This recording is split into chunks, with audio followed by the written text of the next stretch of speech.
Hello again, everybody, and welcome back to Castlevania 64 Legacy of Darkness, Part 14. Viewer discretion is advised. Either way, let's go up, open the door, and talk to Renan. Please know that you actually have a mini-boss fight with him if you spend over 3,000 in a store, but to be honest, the only way that I can think of actually doing that during normal gameplay would if you were just planning on just standing in boss fights and just tanking all your hits while just eating all your food supply. Really, that's the only way I can think of actually needing to do that without intentionally doing it. And well, really you don't need too much food for the boss fight with Dracula either, because in the during his first form he actually sends out bats that actually drop items, so you don't actually have to worry about gathering food before then anyway. It's always nice to have as a backup, but the point is, you don't really need to. Well, the only reason why I got such a high supply was because I was more concerned about missing platforms than anything. Make no mistake though, the last fight with Dracula is going to be a real problematic thing. The first fight is really not too difficult, assuming you can actually keep him on camera, because as we all know, the camera likes just moving around everywhere, so we can't really trust it. And that generally makes it so that it changes angles at the wrong time, and he's generally off screen doing something, which he's got a lot of different attacks, and if you don't know where he is because you're walking into him because he's currently off screen and he does a certain attack, he can do lots of damage, but it isn't too difficult. You just jump around and use your weapon a lot.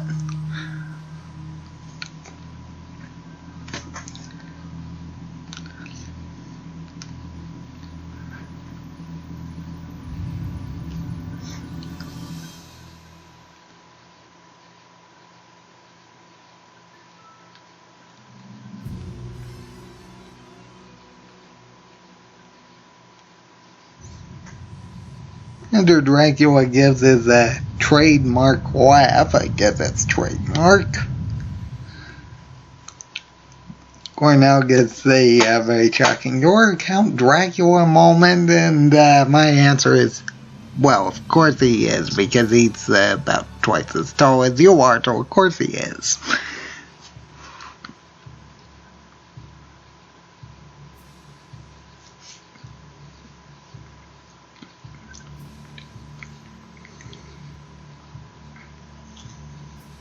Come to think of it, I think the only boss vampire I can think of on a Castlevania game that offhand that is not taller than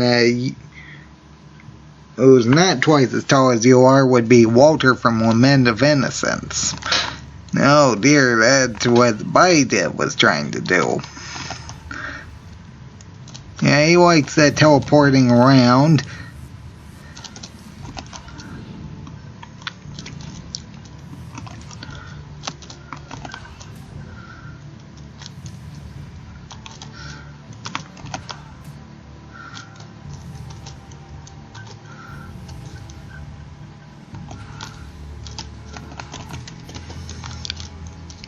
If you destroy some of those bats, they drop items, including upgrades, food items. I think they also drop purifies.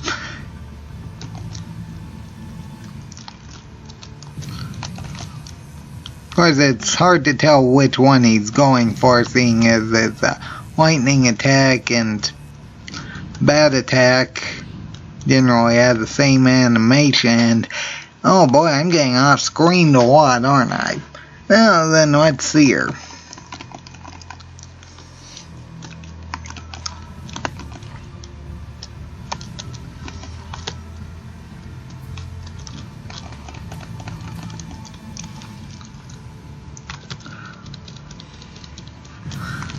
Okay, let's see her. Okay, just barely got that.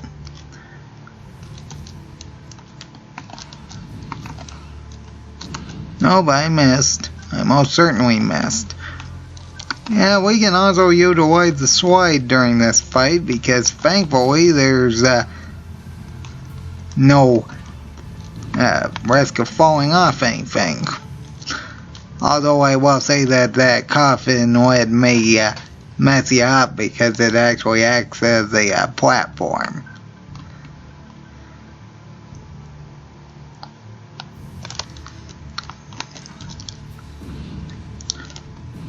And it makes you slide.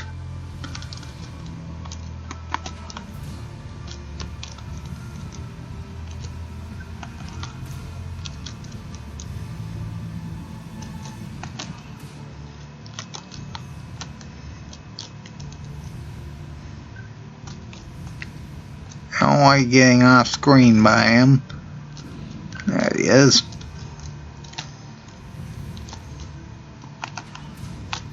Alright.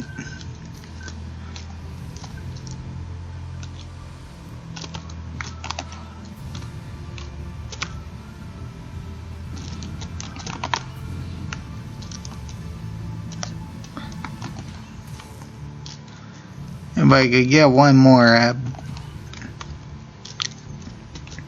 tag using bats, there we go. Preferably dropping items. That'd be great.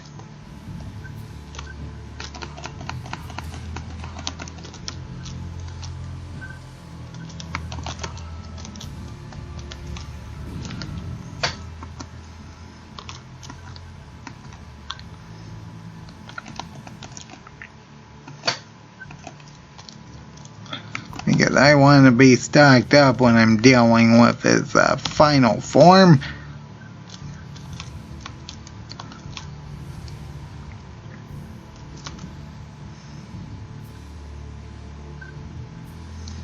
There's actually a quick way to actually get close to him, and when he bends down and then you slide away, but I'm guessing that that's the other version I'm thinking of. He seems to be quite a bit quicker in this version, actually. Nope, that's lightning.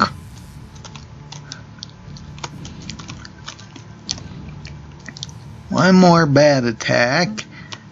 Preferably a good one. And we should be able to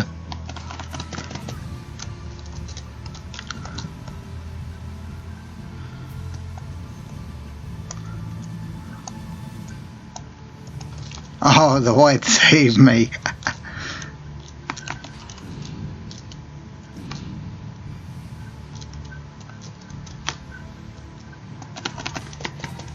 Okay, there we go. Now let's use a roast chicken, and actually I got another upgrade, so that's even better.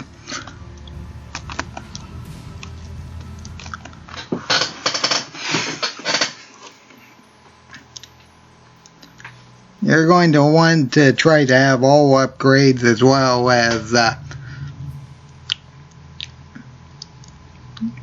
much food as possible, because this last form is extremely dangerous.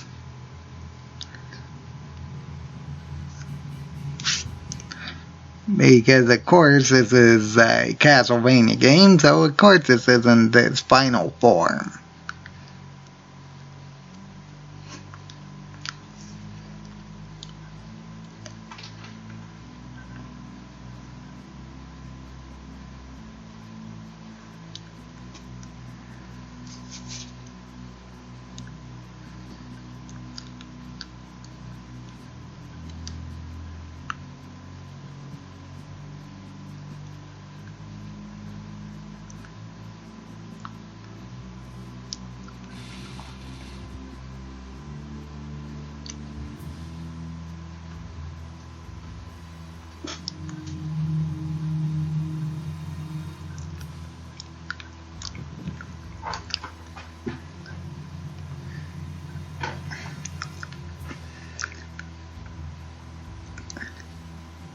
As the final form of it can deal a lot of damage, and is of course about a screen.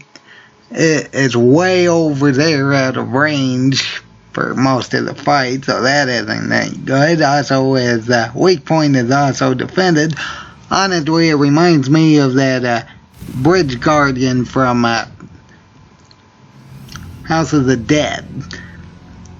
That stupid thing that jumps up so high that you can't hit it because it's off screen. Or rather, its weak point is usually off screen. But either way,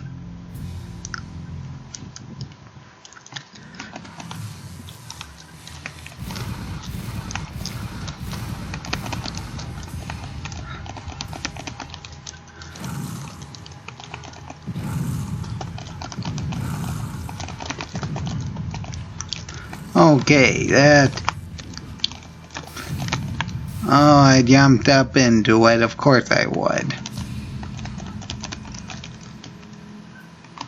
Make sure you keep your health up because this guy can deal a lot of damage.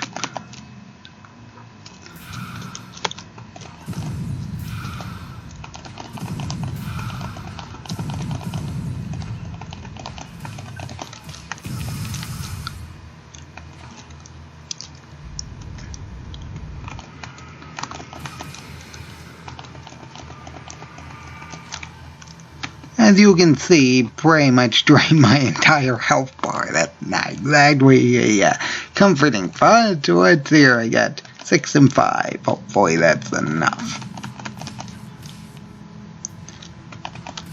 There we go. Oh, it didn't... I wasn't moving fast enough, so I couldn't slide. Oh, that's unfortunate.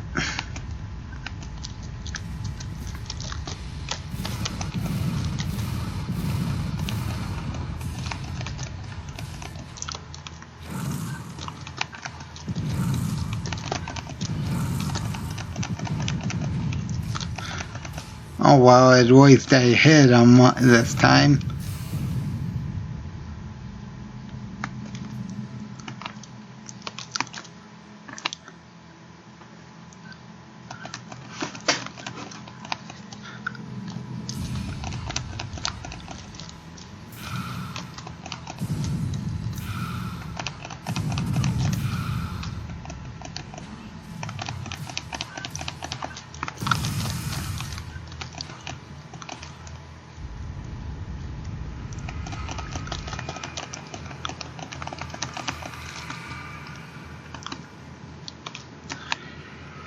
Oh dear, this is not going well.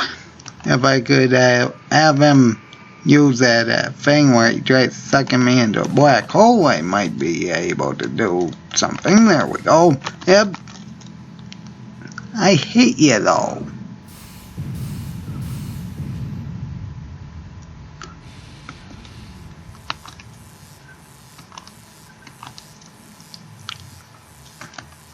I better run and jump because I apparently can't slide.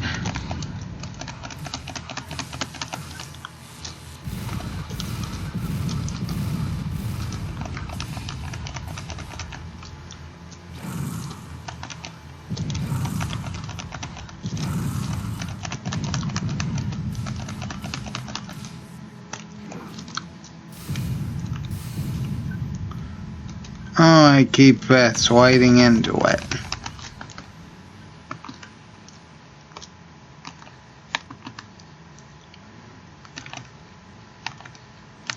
Got 6 more healing items.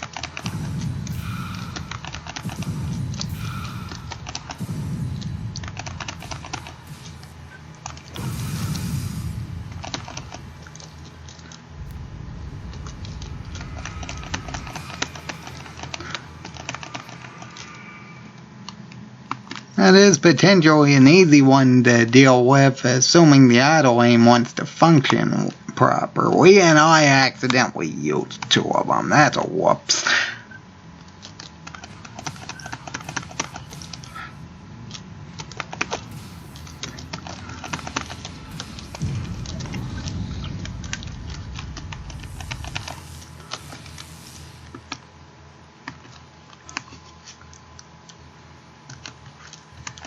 Okay, I should be fine, assuming I can hit it when it's like that. And I hit the wrong button, of course I would.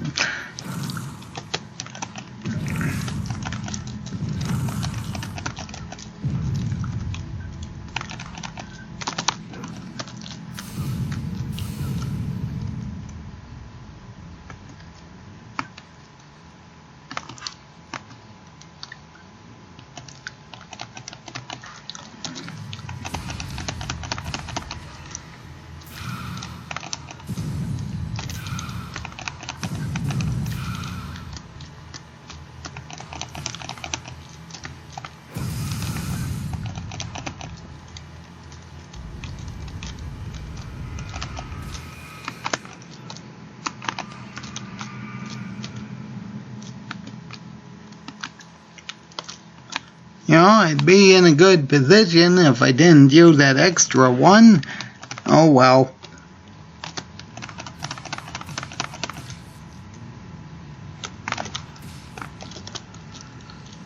You know, if I was in the wolf form, I wouldn't have to worry about stopping from recoil.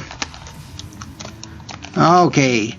Yay, just barely. I mean, I think I'm down to maybe one item for healing, but I think that's it.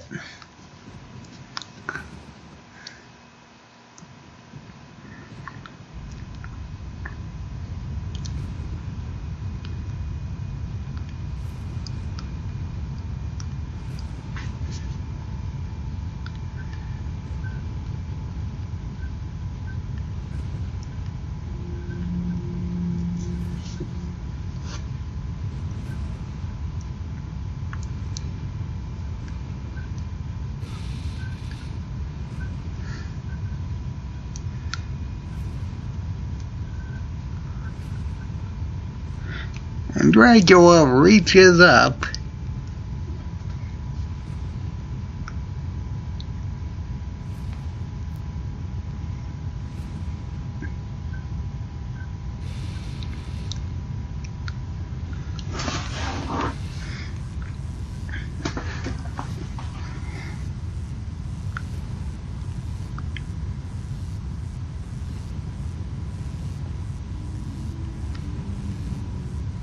In a very slow, dramatic fashion, actually.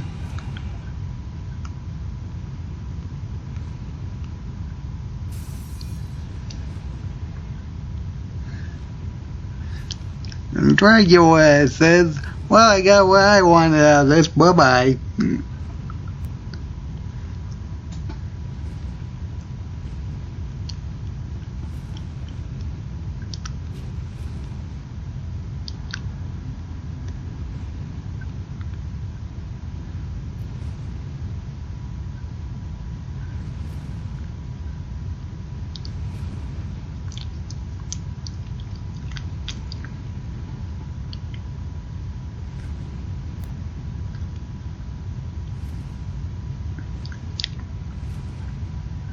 Of course, I'm really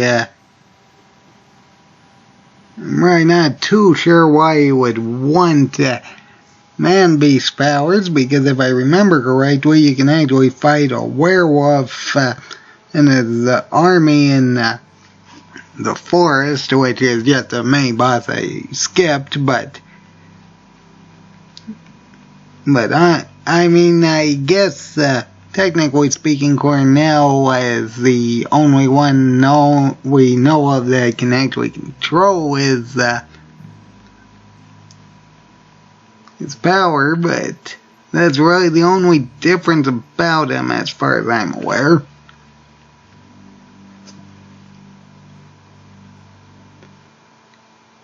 Did they voice act this? I don't hear any voices.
I wasn't that they have a real strange cropping for that. And you'd expect they'd show the face, but they kinda cut it off down to their necks. And they leave the pendant behind. That's kind of an important piece of jewelry to just leave, but okay. Anyway, that is the end of Cornell's story from Castlevania 64, Legacy of Darkness.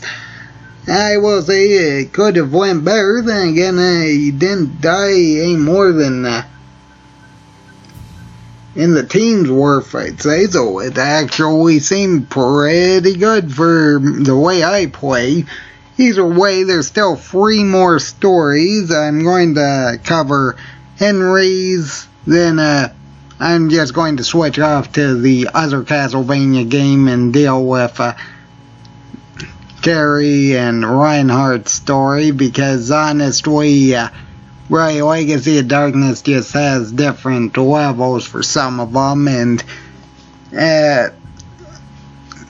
pretty sure it actually has a different story slightly for the standard Castlevania games, as well as a different starting point. But either way, I'm just going to deal with Henry's in this version, and then Carrie and Reinhardt's in the other version.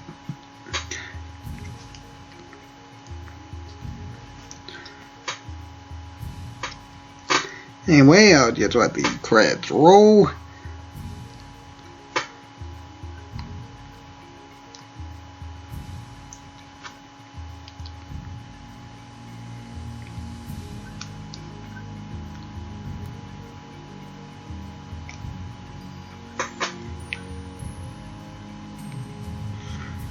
But either way, yeah, this game has a lot of problems. I mean, the camera angles really don't help much. The platforming's atrocious, especially with that hold jump button to hold onto a wedge. As far as I'm concerned, it's either you should have it either done automatically, or not like Super Mario or Legend of Zelda, or you don't do it at all like Banjo-Kazooie. Really, that's the 2 options I'd have to say it actually works. Because needing to hold your jump button constantly to avoid falling is just a really annoying mechanic.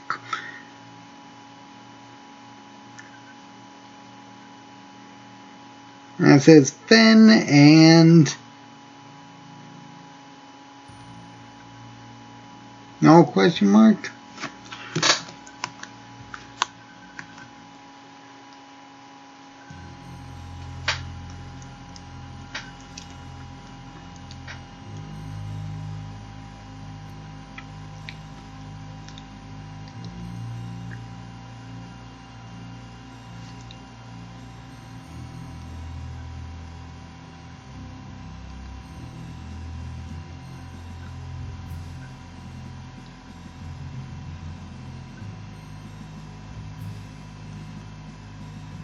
I don't think I really use that all that much, come to think of it.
Anyway, that is the end of that particular story.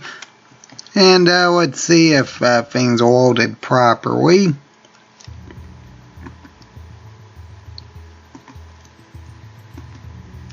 And assuming that Henry's selectable, yep, I guess that's the end of this episode. Henry is the kid you saved from the chainsaw Frankenstein thing. Either way, I'm going to end this episode here, so I hope everybody has a good day.